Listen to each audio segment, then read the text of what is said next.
to my channel once again. Hope you are all fine. B.Ed 4th সেমিস্টারে যারা রয়েছেন আপনাদের অপশনাল পেপারে কটি প্র্যাকটিকাম করতে হয়, কিভাবে লিখতে হয় সেই সম্পর্কে একটা অবশ্যই ধারণা বা আইডিয়া দেবো।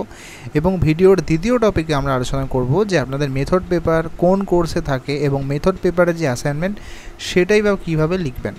তো প্রথমেই বলে রাখি যে একটি মাত্র অপশনাল পেপার আপনাদের চুজ করতে হবে এবং একটি মাত্রই প্র্যাকটিকাম কিন্তু আপনাদের করতে হবে। তো এই যে টপিকটা আপনারা দেখতে পাচ্ছেন অন স্ক্রিন, এটি হলো গাইড অ্যান্ড কাউন্সেলিং।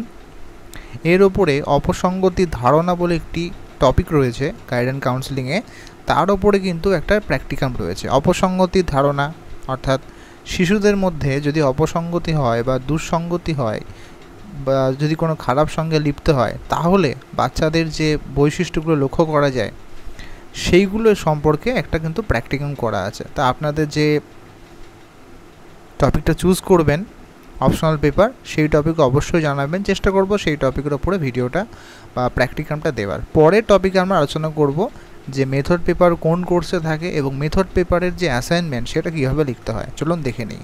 আপনারা নিশ্চয়ই ফার্স্ট সেমিস্টারে কোর্স 5-এর মেথড পেপারের যে অ্যাসাইনমেন্ট সেটা করেছেন সেই একই রকম, এবং আপনাদের কোর্স মানে সেমিস্টার 4-এও কিন্তু একটি প্র্যাকটিকাম করতে হয় মেথড পেপারে। আপনারা অবশ্যই জানেন আপনাদের একটা কোর্স রয়েছে ইপিসি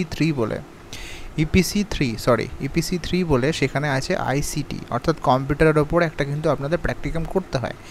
এছাড়াও আরও একটি প্র্যাকটিকাম করতে হয় বা অ্যাসাইনমেন্ট করতে হয়, প্র্যাকটিকাম বললে ভুল হবে, অ্যাসাইনমেন্ট প্রশ্ন উত্তর, এবং সেটি হলো আপনাদের যার যে মেথড পেপার রয়েছে সেই পেপারে। যেমন এখানে রয়েছে assignment of history of science.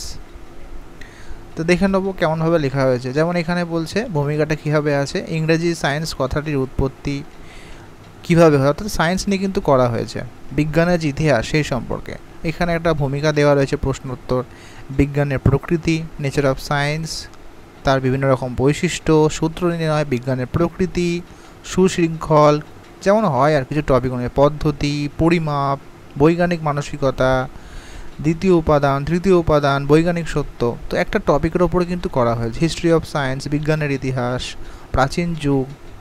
তো আপনার যে টপিকটা রয়েছে মেথড পেপার সেই টপিকে লিখতে হবে। যেমন ইংলিশে যদি বলি, ইংলিশে আপনি কোনো একটা পোয়েম বা কোনো একটা পোয়েট, কোনো একটা প্রোজ এই সম্পর্কে লিখতে পারেন, কোনো একটা প্লে সম্পর্কে লিখতে পারেন, কোনো একটা গ্রামারের সম্পর্কে লিখতে পারেন, কোনো অসুবিধা নেই। আপনার যে মেথড পেপারটা রয়েছে সেই টপিকে আপনি যেটা পারবেন, যেটা মনে হবে সহজ, আপনি সেই বিষয়ে অবশ্যই সুন্দর করে আপনাকে লিখতে হবে। এমন নয় যে কঠিনই লিখতে হবে। তাহলে বোঝা গেল যে এইভাবে কিন্তু আপনারা আপনাদের যে মেথড পেপার সেটা ইপিসি 3 যে রয়েছে, ইপিসি 3-র সঙ্গে কিন্তু আপনারা জুড়ে দেবেন। বাদবাকি অ্যাসাইনমেন্টগুলো আমাদের গ্রুপে প্রদান করা হবে, সেখান থেকে চাইলে কিন্তু আপনারা আস্তে আস্তে এগুলো কালেক্ট করতে পারবেন।